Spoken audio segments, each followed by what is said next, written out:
Okay, folks, we're going to keep moving. Okay, I did my research project on the evolution of the ideal female body and how it's kind of like it mirrors how the perfect female body has changed over time. I did it because body image issues are really prevalent in today's society.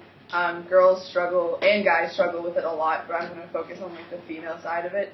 It stems a lot from advertisements, and when big companies use models, and when they're women, they sexualize them. So like most products are sexualized, and they use models that aren't average sizes. Like they're kind of like unproportionate, and they're deemed perfect.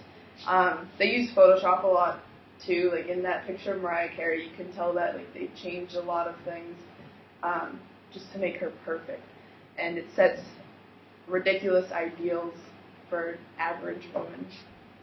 I want to find out how the ideals have changed, how the perfect body has changed over the last 100 years, because it hasn't always been like stick thin, like big breasts, big butt.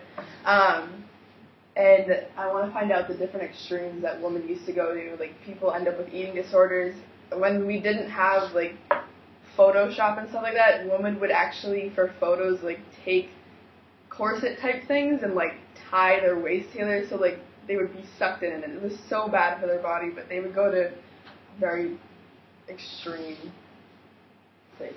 I found that I read an article from Sergey Bylenko, From Plump to Waist, 500 Years of the Perfect Female Body. He had pictures over the last 500 years of how different, the top middle picture, that was considered perfect, and it's just so different from the bottom right picture.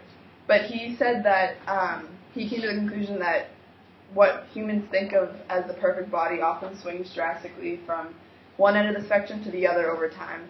And even though we wish people would love us for who we are, the first impression and the first spark between two humans is almost always physical. So people often women a lot focus on their physical impression on people, and we're basically setting ourselves up for failure, because only 5% of people reach the actual ideal body that is projected to us through the media. And my thesis is that over time, new products or ideas regarding the female body have been released to the public by media and have changed the definition of perfect, and these changes happen often and cause women to go to the greatest extremes.